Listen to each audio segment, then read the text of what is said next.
tu as créé ton groupe Facebook et tu te demandes comment l'animer. Parce que c'est le but quand même que ton groupe soit vivant et qu'il y ait des interactions. Alors dans cette vidéo, je te donne plusieurs conseils. On se retrouve après ça. Et salut et bienvenue à toi sur ma chaîne YouTube. Je suis Delphine Meyer, je suis créatrice de visibilité et je t'accompagne, toi, si tu es entrepreneur, à rayonner sur le web et les réseaux sociaux.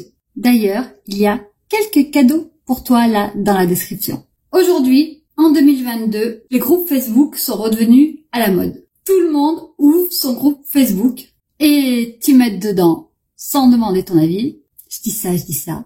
Alors une fois que tu as créé ton groupe et que tu as quelques membres, qu'est-ce que tu fais? Mon premier conseil est un conseil qui vient un peu en amont, c'est de bien remplir la description de ton groupe, à quoi il sert exactement, à qui il s'adresse, attirer ce qu'on appelle une audience qualifiée, c'est-à-dire des membres qui seront vraiment intéressés, avec qui tu pourras créer un lien de confiance et qui deviendront après tes clients. Parce qu'avoir un groupe Facebook, pour avoir un groupe Facebook et un nombre impressionnant de membres et nourrir ton ego, ego va être hyper content. Ça ne sert à rien. Qualité plutôt que quantité. Il faut être sûr qu'ils sont au bon endroit pour eux, en fonction de ce qu'ils cherchent comme solution à leurs difficultés et ce que tu vas leur proposer. Donc tu comprends bien que inviter tes contacts Facebook comme ça, au pif, ça ne sert pas à grand chose. Oui, je ne suis pas d'accord avec cette pratique, elle m'énerve un peu. Je pense que tu l'as compris.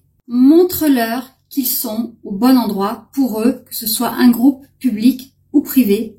Et si c'est un groupe privé, je t'invite à poser des questions, ce qui va te permettre de faire un tri naturel. Rappelle-toi que ton groupe a de la valeur et que tout le monde n'y rentre pas. C'est un peu comme une soirée privée en fait, c'est juste sur invitation. Même sur Facebook, on peut pas rentrer partout. Non, mais vraiment. En ne faisant pas de tri et en parlant à trop de gens, en faisant rentrer trop de monde sur ton groupe, tu risques d'avoir des membres fantômes qui n'interagiront jamais.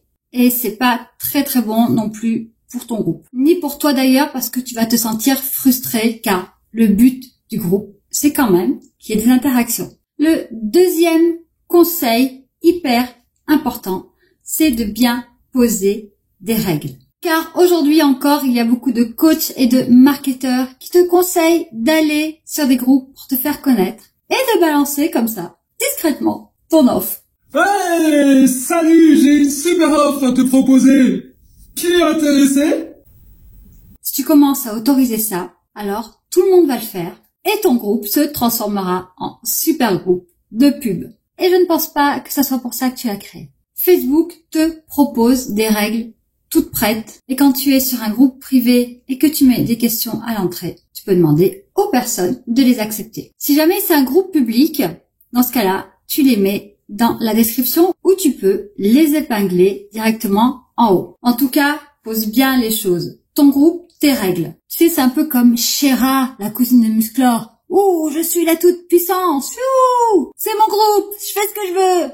Le fait de poser des règles va te permettre d'en référer en cas de désaccord ou de violence sur ton groupe. Les personnes sont là, elles acceptent les règles.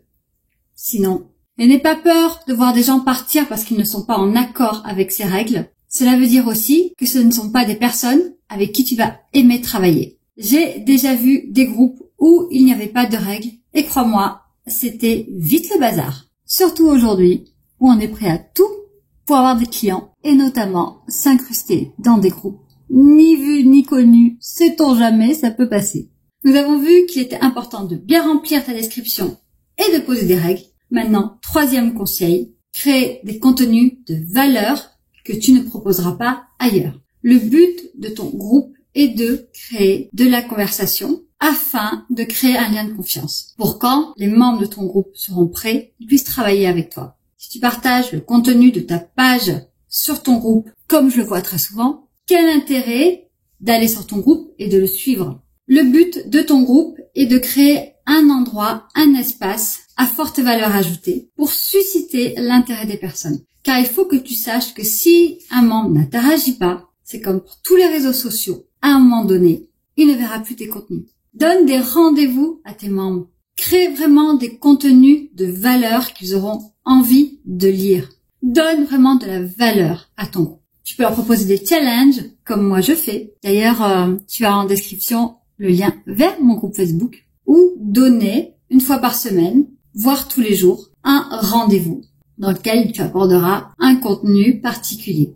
Et évidemment, ces contenus, tu ne vas pas les créer au pif, tu vas les créer en fonction de ton énergie, ton expertise, mais aussi les problématiques de ton client de cœur et de ses envies pour qu'il puisse se reconnaître. Ce qui me fait arriver à mon 4e conseil, qui est pour moi le conseil le plus important. Interagis avec les membres de ton groupe. Pose-leur des questions. Apprends à les connaître. Apprends à connaître ce qu'ils vivent vraiment comme problématique au quotidien. Apprends à connaître leurs envies. Le groupe Facebook est un merveilleux espace pour vraiment créer du lien. Rappelle-toi, tu as un être humain en face de toi et pas juste un prospect ou un abonné. Un être humain qui a une histoire et qui vient sur ton groupe pour éventuellement trouver une solution ou parce qu'il a une envie et que tu réponds à cette envie. Parce que la communication de cœur, la communication d'âme, c'est aussi prendre en compte l'autre qui est en face de soi. Et quand une personne est prise en compte, elle a envie vraiment d'interagir, elle a envie de s'investir.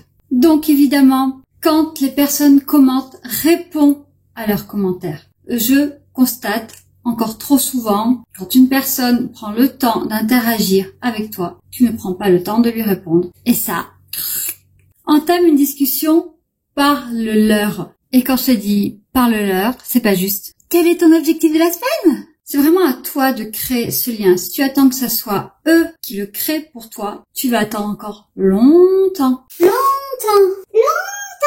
Allez, marque-moi en commentaire quel est le conseil que tu peux appliquer tout de suite, là, maintenant. Et si tu as d'autres questions ou difficultés sur ton groupe Facebook, pareil, tu me le marques en commentaire. Si tu as envie d'aller plus loin, je t'invite à découvrir ma formation spéciale Facebook. Pareil, tu l'as en commentaire. Je te dis à très vite sur ma chaîne YouTube ou sur mon groupe Facebook. Et à très vite pour une prochaine vidéo. Bye bye.